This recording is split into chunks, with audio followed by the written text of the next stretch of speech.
जय हिंद, जय भारत। दोस्तों, आज 19 दिसंबर है। 94 साल पहले आज ही के दिन यानी 19 दिसंबर 1927 को भारत की आज़ादी की हसरतें लिए 3 सरफरोश हंसते हुए फांसी पर झूल गए थे। जी हां, मैं बात कर रहा हूं अमर शहीद राम प्रसाद बिस्मिल, अशफाक उल्लाह खान और रोशन सिंह की। वैसे काकोरी षड्यंत्र केस में कुल 4 क्रांतिकारियों को फांसी हुई थी। चौथे थे राजेंद्र लाहिड़ी। फर्क बस इतना है कि राजेंद्र लाहिड़ी को फांसी बाकी साथियों से 2 दिन पहले यानी 17 दिसंबर 1927 को हो गई थी। राम प्रसाद बिस्मिल की बात आज करेंगे। बहुत बड़े क्रांतिकारी थे, क्रांतिकारियों के नेता थे। दोस्तों, राम प्रसाद के पूर्वज तत्कालीन ग्वालियर रियासत में चंबल नदी के निकट किसी गांव के रहने वाले थे। इनके दादा नारायण लाल अपनी पत्नी और पुत्रों के साथ शाहजहांपुर आकर बस गए थे। 11 जून 1897 को शाहजहांपुर में ही राम प्रसाद का जन्म हुआ। जब ये 7 साल के हुए तो इनके पिता ने इनको हिंदी अक्षरों का ज्ञान स्वयं करवाया और उर्दू सीखने के लिए एक मौलवी के पास भेज दिया। पिता अपने पुत्र की शिक्षा को लेकर बहुत सख्त थे और जरा सी भी कोताही होने पर बहुत मारते थे। एक घटना का जिक्र करते हुए राम प्रसाद लिखते हैं, एक बार पिताजी हिंदी का अक्षर ऊ लिखना सिखा रहे थे, पर मुझसे लिखा नहीं जा रहा था। पिताजी सिखाते सिखाते कचहरी चले गए और उनके जाने के बाद मैं भी खेलने चला गया। कचहरी से लौटकर पिताजी ने ऊ लिखवाया तो मैं नहीं लिख पाया। तब पिताजी ने बंदूक के लोहे के गज से इतना पीटा कि गज टेढ़ा हो गया। दोस्तों, राम प्रसाद के पिताजी कचहरी में स्टैंप्स बेचने का काम करते थे। जिन दिनों उर्दू का 4था दर्जा पास करके राम प्रसाद 5वीं में पहुंचे तो पिताजी की संदूक से रुपए पैसे की चोरी करने की आदत पड़ गई। चोरी के पैसों से उपन्यास खरीद कर पढ़ते थे। सिगरेट और भांग भी पीने लगे। वे स्वयं लिखते हैं, घुन लगना आरंभ हुआ ही था कि परमात्मा ने बड़ी सहायता की। मैं एक रोज भांग पीकर पिताजी की संदूकची में से रुपए निकालने गया। नशे की हालत में होश ठीक न रहने के कारण संदूकची खटक गई। माताजी को संदेह हुआ, मेरी चोरी पकड़ ली गई, नहीं तो 2-4 वर्ष में न दीन का रहता न दुनिया का। इस प्रकार की बुरी आदतों के कारण 2 बार उर्दू मिडिल की परीक्षा में उत्तीर्ण ना हो सका। दोस्तों, सिगरेट तो एक दिन में 50-60 पी जाते थे। आप सोच रहे होंगे कि क्रांतिकारी शहीद की बात हो रही है या किसी नशेड़ी चोर की। परिवेश किसी इंसान को क्या से क्या बना देता है, कल्पना कीजिए। सब प्रकार के व्यसनों में भटक रहा वह तरुण भविष्य में कैसे शहीद शिरोमणि राम प्रसाद बिस्मिल बन जाता है, आज यही जानेंगे। हुआ यूं कि सौभाग्य से घर के पास के मंदिर में एक पुजारी आ गए जो बड़े अच्छे चरित्र के थे। उनके संपर्क में आने से धीरे धीरे सिगरेट को छोड़ बाकी सब बुरी आदतें छूट गई। अंग्रेजी पढ़ने के लिए मिशन स्कूल में दाखिला ले लिया। वहां सुशील चंद्र सेन नाम के सहपाठी से मित्रता हुई और उसके कारण सिगरेट भी छूट गई। अब पढ़ाई के साथ व्यायाम भी खूब करने लगे। संयोग से आर्य समाज की ओर झुकाव हुआ। सत्यार्थ प्रकाश पढ़ा। उसके बाद तो जीवन ही बदल गया। आर्य समाज का प्रचार करने लगे। पिताजी और दादी जी विवाह के लिए दबाव डालते थे तो मां बेटे का साथ देती कि शिक्षा पूरी होने के बाद ही विवाह करना ठीक रहेगा। राम प्रसाद अपनी मां से बहुत प्रभावित थे। वे लिखते हैं, यदि मुझे ऐसी माता न मिलती तो मैं भी अति साधारण मनुष्यों की भांति संसार चक्र में फंसकर जीवन निर्वाह करता। उनका कहना था कि अपने शत्रु को भी कभी प्राण दंड न देना। जन्मदात्री जननी, इस जन्म में तो तुम्हारा ऋण उतारने के प्रयत्न करने का भी अवसर नहीं मिला। दोस्तों, प्रथम लाहौर षड्यंत्र केस की खबरों में राम प्रसाद रुचि लेते थे। भाई परमानंद में इनकी बड़ी श्रद्धा थी। उनकी लिखी पुस्तक तारीख हिंद पढ़कर इनके हृदय पर बड़ा प्रभाव पड़ा। दिसंबर 1916 में लखनऊ में कांग्रेस का राष्ट्रीय अधिवेशन हुआ, जिसकी अध्यक्षता की थी अंबिका चरण मजूमदार ने। लगभग 10 वर्ष बाद कांग्रेस के नरम दल और गरम दल फिर एक मंच पर आए थे। युवा रामप्रसाद भी उस अधिवेशन में पहुंचे। देश के अधिकतर युवाओं की तरह वे भी लोकमान्य तिलक से बहुत प्रभावित थे। अपनी आत्मकथा में रामप्रसाद बिस्मिल लिखते हैं, स्वागतकारिणी समिति के सदस्यों से मालूम हुआ कि लोकमान्य तिलक का स्वागत केवल स्टेशन पर ही किया जाएगा और शहर में सवारी नहीं निकाली जाएगी। नरम दल वालों को भय था कि यदि शहर में लोकमान्य की सवारी निकाली गई तो कांग्रेस के प्रधान से भी अधिक सम्मान होगा, जिसे वे उचित नहीं समझते थे। अतः उन सब ने प्रबंध किया कि जैसे ही लोकमान्य पधारें, उन्हें मोटर में बिठाकर शहर के बाहर बाहर निकाल ले जाएं। इन सब बातों को सुनकर नवयुवकों को बड़ा खेद हुआ। स्पेशल ट्रेन आने पर लोकमान्य सबसे पहले उतरे। स्वागतकारिणी के सदस्यों ने कांग्रेस के कार्यकर्ताओं का घेरा बनाकर लोकमान्य को मोटर में जा बैठाया। मैं तथा एमए का एक विद्यार्थी मोटर के आगे लेट गए। मेरे उत्साह का यह हाल था कि मुंह से बात न निकलती थी, केवल रोता था और कहता था कि मोटर मेरे ऊपर से निकाल ले जाओ। दोस्तों, इसी दौरान रामप्रसाद को पता चलता है कि एक गुप्त क्रांतिकारी संस्था है जिसके नेता हैं पंडित गेंदालाल दीक्षित। रामप्रसाद उस संस्था से जुड़ने का निश्चय करते हैं। गेंदालाल दीक्षित औरैया के एक स्कूल में अध्यापक थे। उन्होंने लोकमान्य तिलक से प्रभावित होकर शिवाजी समिति बनाई थी। इसके अतिरिक्त संयुक्त प्रांत के अनेक जिलों में पढ़े लिखे युवाओं को संगठित कर अंग्रेजों के विरुद्ध क्रांति का स्वप्न देखा था। उनके संगठन का नाम था मातृवेदी संस्था। रामप्रसाद भी मातृवेदी संस्था से जुड़ जाते हैं।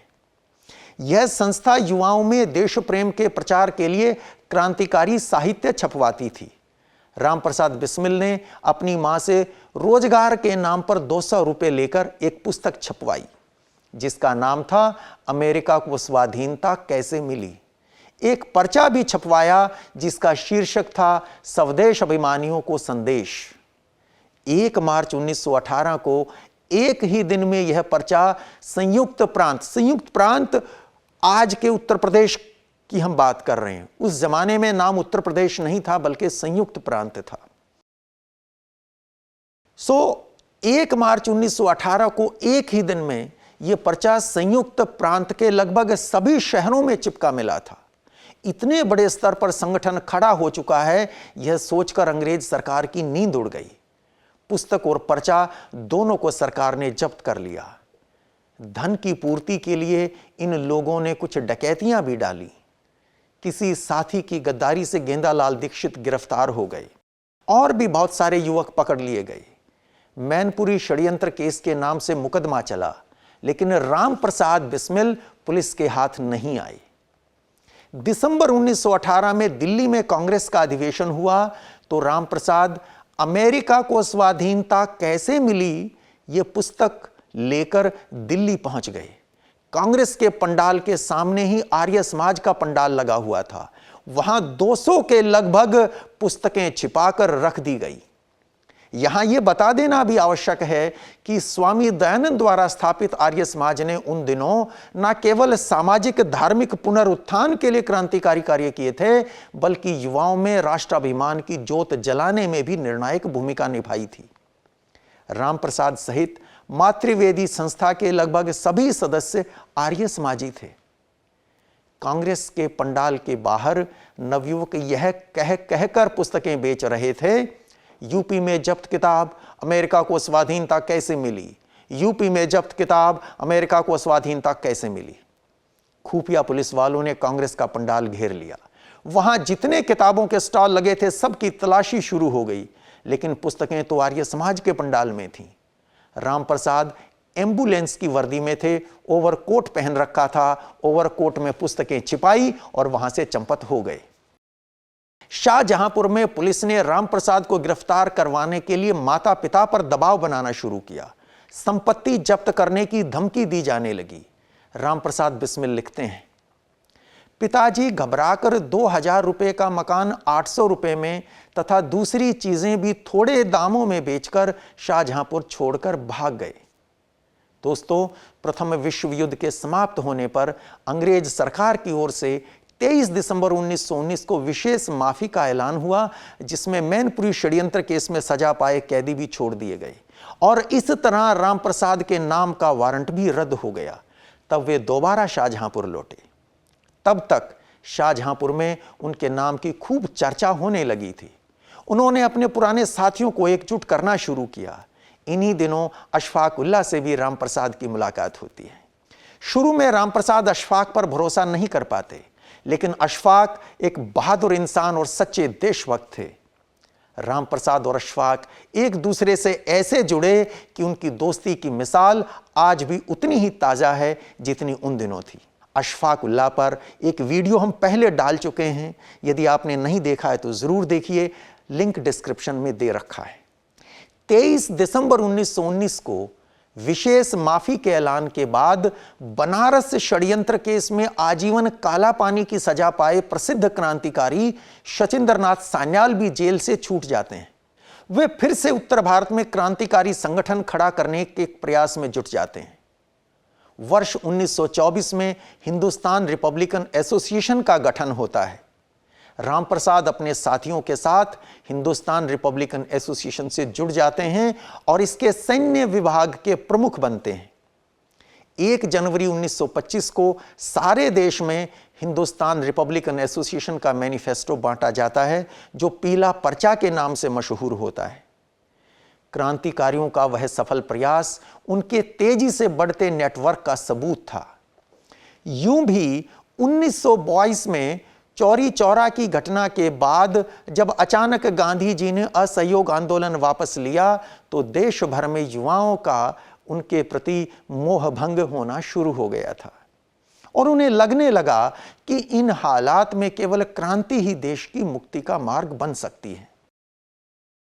क्रांतिकारी दल के कार्य को आगे बढ़ाने के लिए धन की बहुत आवश्यकता थी, लेकिन उन दीवानों को तो कोई चंदा नहीं देता था। फिर कहां से हथियार खरीदते, कहां से क्रांतिकारी साहित्य छपवाते, कहां से उन मकानों का किराया देते जहां केंद्र स्थापित किए जा रहे थे, कहां से आने जाने का किराया देते, कहां से उन क्रांतिकारियों को रोटी खिलाते जो अपना घर छोड़कर देश के लिए मर मिटने के लिए निकल पड़े थे। कुछ भी तो नहीं था उनके पास। मुट्ठी भर चने या सत्तू खाकर गुजारा कर लिया करते थे, वो भी अगर मिल जाए तो। लेकिन हथियार के बिना तो कुछ नहीं हो सकता था। लिहाजा मजबूरी में साहूकारों के घरों में डकैतियां डालनी पड़ी। ऐसी ही डकैती डाली गई थी शाहजहांपुर से सटे हुए पीलीभीत के गांव बमरौली में, जिससे काफी धन मिला। इसके अलावा बिचपुरी, सराय महेश व द्वारकापुर में भी ऐसे एक्शन हुए, लेकिन उनसे कुछ खास हासिल नहीं हुआ। उल्टा गांव वालों के जबरदस्त विरोध का सामना भी करना पड़ा और वहां से बचकर निकलने के लिए मजबूरीवश गोलियां भी चलानी पड़ी, जिससे कुछ गांव वाले भी मारे गए। ये सभी कार्रवाइयां रामप्रसाद बिस्मिल के नेतृत्व में ही की गई थी। निर्णय लिया गया कि आगे से किसी व्यक्तिगत संपत्ति को नहीं, बल्कि केवल सरकारी खजाने को ही लूटा जाएगा। क्रांतिकारी शचीन्द्रनाथ बख्शी, जो इन सभी डकैतियों में शामिल रहे थे, वे लिखते हैं, केशव चक्रवर्ती को तैराकी प्रतियोगिता में भाग लेने के लिए जर्मनी भेज दिया गया। उद्देश्य था माउजर पिस्तौल हासिल करना। उन्होंने कई माउजर पिस्तौल भेजने की व्यवस्था जर्मन कार्गो से कर ली थी। दोस्तों, जुलाई 1925 के अंतिम सप्ताह में पता चला कि 1 महीने बाद माउजर पिस्तौलों की खेप समुद्री जहाज से आ रही थी। उसे छुड़ाने के लिए रुपयों का बंदोबस्त करना था। रामप्रसाद बिस्मिल ने अपनी आत्मकथा में लिखा है, एक दिन मैं रेल से जा रहा था। स्टेशन मास्टर एक थैली लाया और गार्ड के डिब्बे में डाल गया। कुछ खटपट की आवाज हुई। मैंने उतरकर देखा कि एक लोहे का संदूक रखा है। विचार किया कि इसी में थैली डाली होगी। अगले स्टेशन पर फिर उसमें थैली डालते देखा। इसके थोड़े दिन बाद लखनऊ स्टेशन पर जाने का अवसर प्राप्त हुआ। देखा एक गाड़ी में से कुलीन लोहे के आमदनी वाले संदूक उतार रहे थे, उसी समय निश्चय किया कि इसी पर हाथ मारूंगा। इस तरह सोच विचार कर निर्णय हुआ कि सहारनपुर से लखनऊ जाने वाली 8 डाउन पैसेंजर ट्रेन से सरकारी खजाना लूटा जाएगा। और फिर आया 9 अगस्त 1925 का दिन। 10 क्रांतिकारी इस काम को करने निकल पड़ते हैं।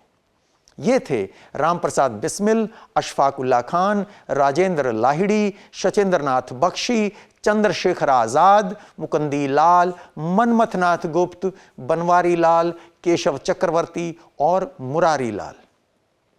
सचिंद्रनाथ बख्शी, अशफाक उल्ला और राजेंद्र लाहिड़ी दूसरे दर्जे में सवार होते हैं। इन्हें जंजीर खींचकर रेल रोकनी थी। दूसरे दर्जे के डिब्बे में इसलिए चढ़े क्योंकि तीसरे दर्जे के डिब्बों की जंजीर कई बार खराब मिलती थी।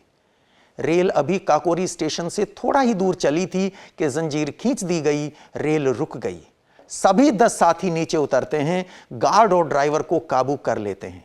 सरकारी खजाने वाला लोहे का संदूक नीचे उतार लिया जाता है। अशफाक उल्ला की मजबूत भुजाओं के प्रहार ने लोहे को भी काट दिया था। राम प्रसाद लिखते हैं, संदूक तोड़ 3 गठरियों में थैलियां बांधी। इस प्रकार 10 आदमियों ने एक गाड़ी को रोककर लूट लिया। उस गाड़ी में 14 मनुष्य ऐसे थे जिनके पास बंदूक या राइफलें थी। 2 अंग्रेज सशस्त्र फौजी जवान भी थे, पर सब शांत रहे। ड्राइवर महाशय तथा इंजीनियर महाशय दोनों का बुरा हाल था। वे दोनों अंग्रेज थे। ड्राइवर इंजन में लेटे रहे, इंजीनियर महाशय पाखाने में जा छिपे। हमने कह दिया था कि मुसाफिरों से नहीं बोलेंगे, सरकार का माल लूटेंगे। इस कारण मुसाफिर भी शांतिपूर्वक बैठे रहे। दोस्तों, उस लूट से कुल 4,679 रुपए मिले। हालांकि कुछ सूत्र अलग रकम का भी दावा करते हैं। जब क्रांतिकारी साहूकारों के घरों पर डाके डाल रहे थे, सरकार ज्यादा चिंतित नहीं थी।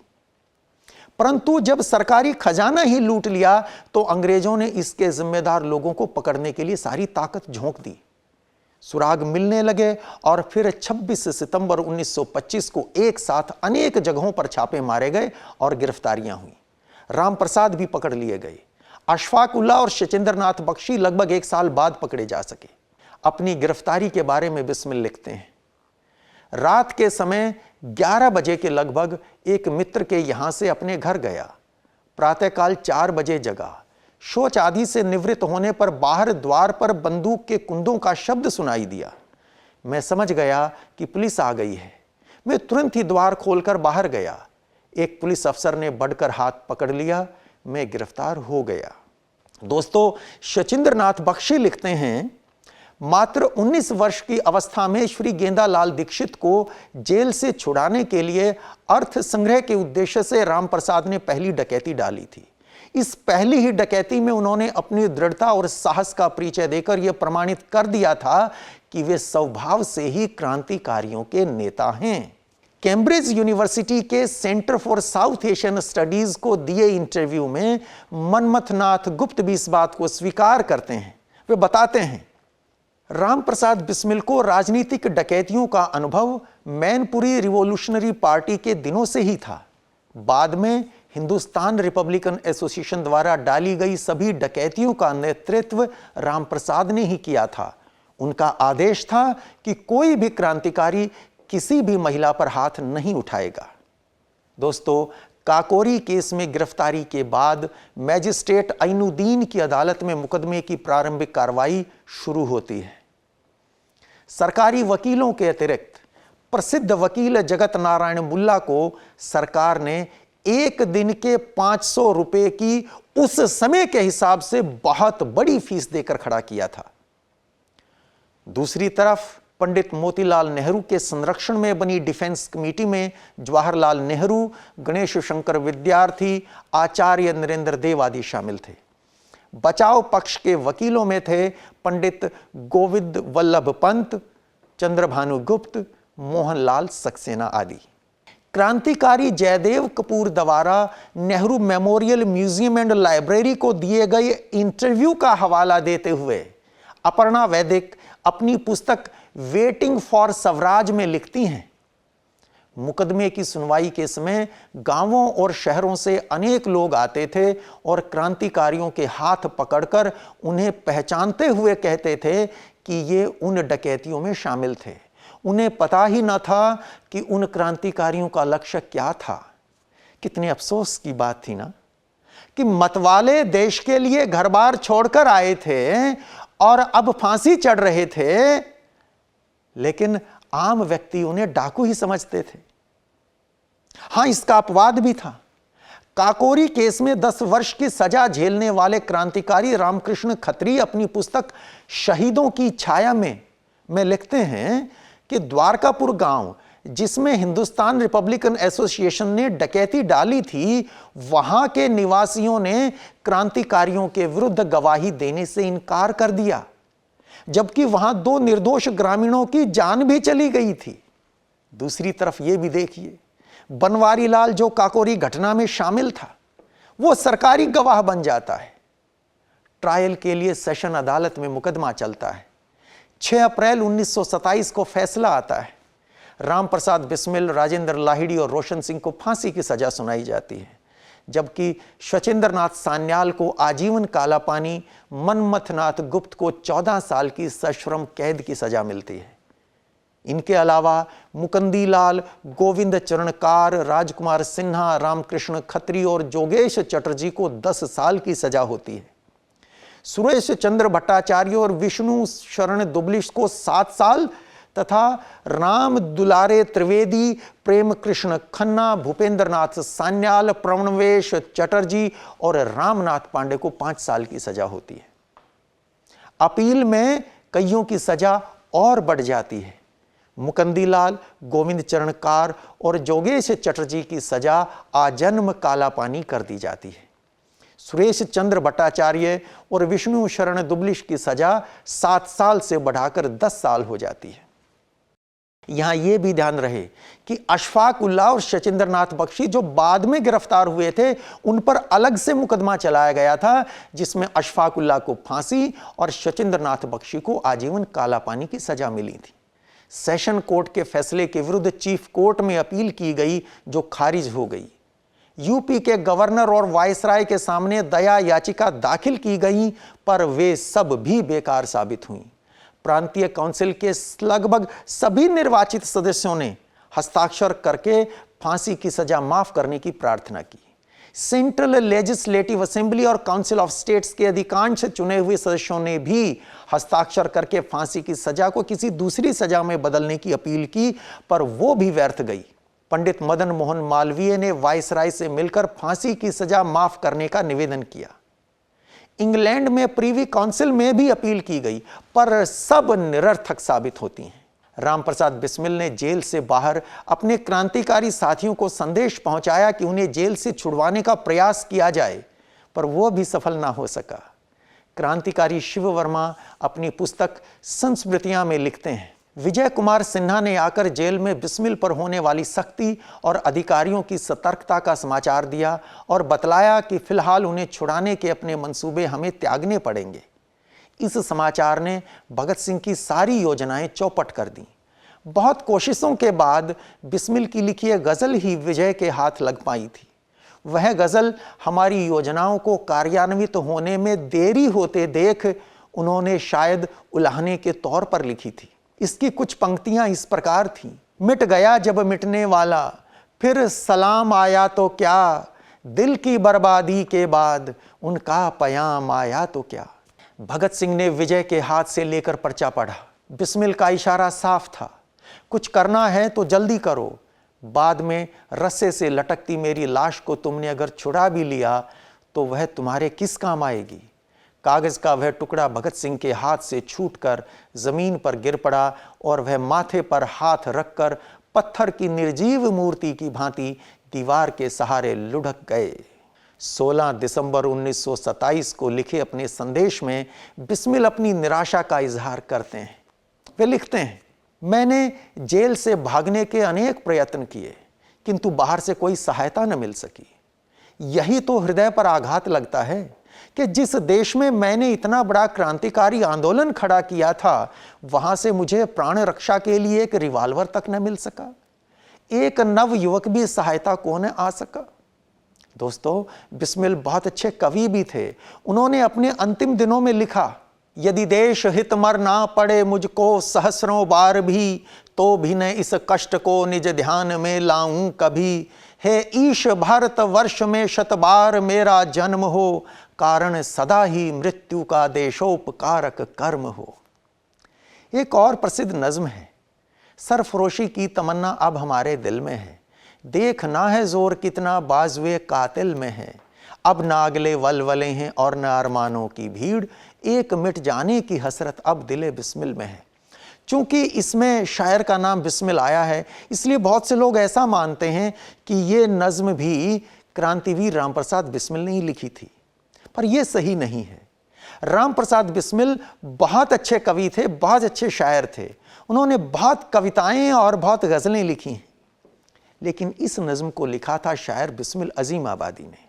खैर, जेल में रहते हुए बिस्मिल इस नतीजे पर पहुंच गए थे कि यदि उन्होंने क्रांतिकारी आंदोलन की बजाय अपना जीवन जनता को शिक्षित बनाने में लगाया होता तो देश का अधिक लाभ होता। वे लिखते हैं, जिसके हृदय में भारतवर्ष की सेवा में भाव उपस्थित हों या जो भारत भूमि को स्वतंत्र देखने की इच्छा रखता हो, उसे उचित है कि ग्रामीण संगठन करके कृषकों की दशा सुधारकर उनके हृदय से भाग्य निर्भरता को हटाकर उद्योगी बनने की शिक्षा दे। वे महिलाओं के लिए लिखते हैं, महिलाओं की दशा भी इतनी सुधारी जाए कि वे अपने आप को मनुष्य जाति का अंग समझने लगें। वे पैर की जूती तथा घर की गुड़िया न समझी जाएं। जब भारत की जनता का अधिकांश भाग शिक्षित हो जाएगा, वे अपनी भलाई बुराई समझने के योग्य हो जाएंगे। उस समय प्रत्येक आंदोलन जिसका शिक्षित जनता समर्थन करेगी अवश्य सफल होगा। 19 दिसंबर 1927 को बिस्मिल को फांसी होने वाली थी। उनके साथी क्रांतिकारी मनमथनाथ गुप्त लिखते हैं, 18 दिसंबर की शाम को जब उन्हें दूध पीने के लिए दिया गया तो उन्होंने यह कहकर इनकार कर दिया कि अब तो माता का दूध पीऊंगा। जब फांसी के तख्ते पर ले जाने वाले आए तो वे वंदे मातरम और भारत माता की जय कहते हुए तुरंत उठकर चल दिए। मनमथनाथ गुप्त आगे लिखते हैं, फांसी घर के दरवाजे पर पहुंचकर उन्होंने कहा, मैं ब्रिटिश साम्राज्य का विनाश चाहता हूं। इसके बाद तख्ते पर खड़े होकर ओम विश्वानि देव सवितर दुरितानि परासुव यद भद्रम तन आसुव का पाठ करते हुए गोरखपुर की जेल में फंदे पर झूल गए। गोरखपुर की जनता ने उनके शव को लेकर आदर के साथ शहर में घुमाया। बाजार में अर्थी पर इत्र और फूल बरसाए गए। बड़ी धूमधाम से उनकी अंत्येष्टि क्रिया की गई। दोस्तों, काकोरी रेल डकैती के दौरान एक क्रांतिकारी की पिस्तौल से गलती से चली गोली से एक यात्री की मृत्यु हो गई थी। यदि वह यात्री नहीं मरा होता तो संभव था कि 4 क्रांतिवीरों को फांसी ना हुई होती। बिस्मिल ने अपनी आत्मकथा में इस बात का जिक्र किया है। वे लिखते हैं, मैं नर हत्या करके डकैती को भीषण रूप देना नहीं चाहता था, फिर भी मेरा कहा न मानकर अपना काम छोड़ गोली चला देने का यह परिणाम हुआ। वर्षों तक इस बात पर पर्दा ही पड़ा रहा कि उन 10 क्रांतिकारियों में से वह कौन था जिसकी गलती से यह हुआ। वर्ष 1997 में दूरदर्शन ने रामप्रसाद बिस्मिल, अशफाकुल्ला, राजेंद्र लाहिड़ी और रोशन सिंह की फांसी के 70 वर्ष पूरा होने पर एक डॉक्यूमेंट्री बनाई। इस डॉक्यूमेंट्री के लिए दिए गए इंटरव्यू में क्रांतिकारी मनमथनाथ गुप्त ने उस रहस्य से पर्दा उठाते हुए बताया कि वो गलती उनसे ही हुई थी। दोस्तों, भगत सिंह ने कई शहीदों पर लेख लिखे थे। रामप्रसाद बिस्मिल के बारे में भगत सिंह लिखते हैं, वे बड़े होनहार नौजवान थे, गजब के शायर थे, देखने में भी बहुत सुंदर थे। जानने वाले कहते हैं कि यदि किसी और जगह या किसी और देश या किसी और समय पैदा हुए होते तो सेना अध्यक्ष बनते। भगत सिंह आगे लिखते हैं, 18 दिसंबर को मां से मुलाकात हुई। मां से मिलते समय आपकी आंखों से अश्रु बह चले। मां बहुत हिम्मत वाली देवी थी। आपसे कहने लगी, हरीश चंद्र दधीची आदि की तरह वीरता, धर्म व देश के लिए जान दे। चिंता करने और पछताने की जरूरत नहीं। आप हंस पड़े और बोले, माँ मुझे क्या चिंता और क्या पछतावा, मैंने कोई पाप नहीं किया, मैं मौत से नहीं डरता। लेकिन माँ, आग के पास रखा घी पिघल ही जाता है। तेरा मेरा संबंध ही कुछ ऐसा है कि पास आते ही आंखों से अश्रु उमड़ पड़े, नहीं तो मैं बहुत खुश हूं। बचाव पक्ष के वकील चंद्रभानु गुप्त और मोहनलाल सक्सेना ने लिखा, अगर 250 साल पहले रामप्रसाद पैदा होते तो अपने लिए एक राज्य का निर्माण करके राजा बनकर राज कर सकते थे। ऐसे थे रामप्रसाद बिस्मिल। आजादी के अमृत महोत्सव वर्ष में काकोरी के अमर शहीद रामप्रसाद बिस्मिल, अशफाकुल्ला खान, राजेंद्र नाथ लाहिड़ी और रोशन सिंह की पावन स्मृति को शत शत नमन। जय हिंद, जय भारत।